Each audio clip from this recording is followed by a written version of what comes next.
Vážený pán prezident Českej republiky, zaznamenal som, že ste počas svojej cesty po Spojených štátoch hovorili o narušení vzťahov Česka a Slovenska, pokiaľ by som po voľbách zostavil vládu.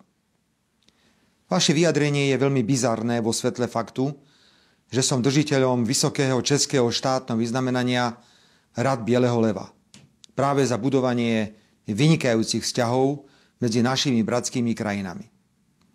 Súčasne je veľmi mrazivé, ak ako hlava Českej republiky hovoríte o zhoršení tradične nadštandardných československých vzťahov len preto, lebo na východ od rieky Morava by mohli vládnuť politici so suverénnymi názormi. Áno, priznávam, na vojnu na Ukrajine, ktorá je jediným dôvodom vášho vyhlásenia, mám iný názor. Som proti ďalšiemu vyzbrojovaniu Ukrajiny, pretože predĺžovanie konfliktu vedie len k zbytočným obrovským stratám na ľudských životoch bez akéhokoľvek posunu v riešení konfliktu. Presadzujem myšlienku okamžite zastaviť vojenské operácie a ihneď začať rokovať o mieri.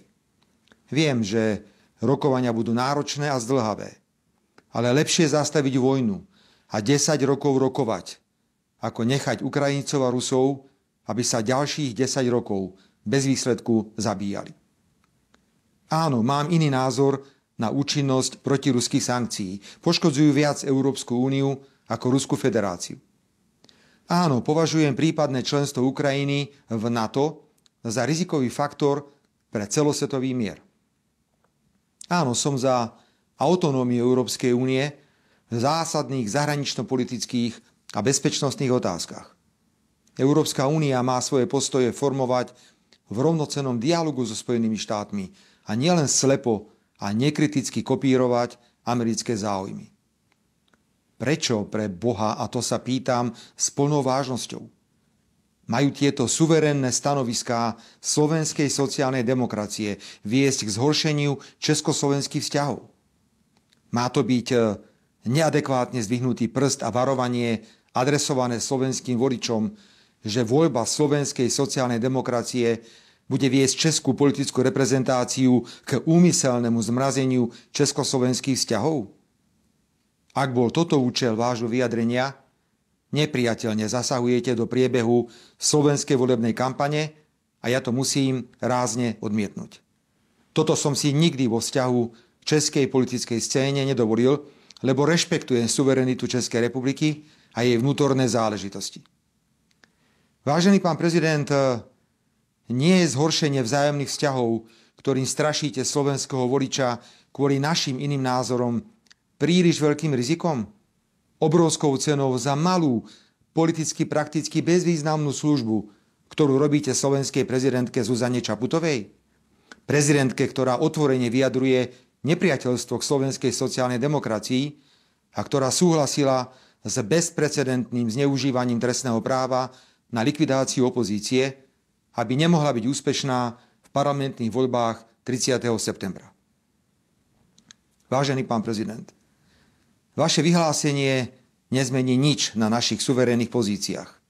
A nezmení nič ani na postojoch Sloveniek a Slovákov, za ktorých väčšina nepripisuje hlavnú zodpovednosť za vojnu na Ukrajine Rusku a za ktorých polovica považuje Spojené štáty za bezpečnostnú hrozbu.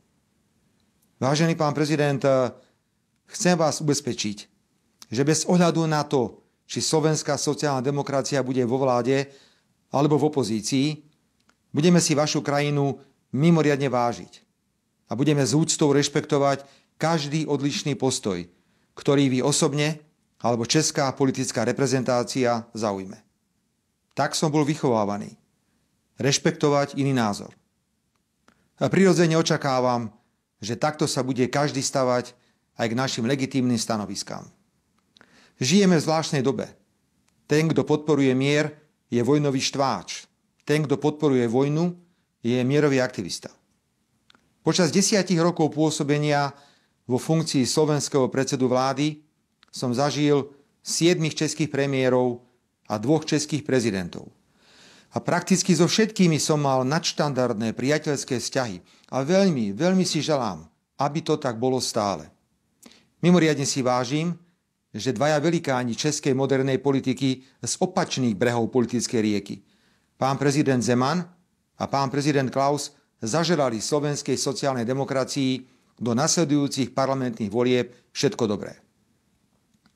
Nebudem hľadať žiadne zámienky ani vytvárať žiadne dôvody na konfliktné situácie a preto budem považovať váš zásah do slovenskej predvolebnej kampane kvôli inému legitímnemu názoru len za nedorozumenie.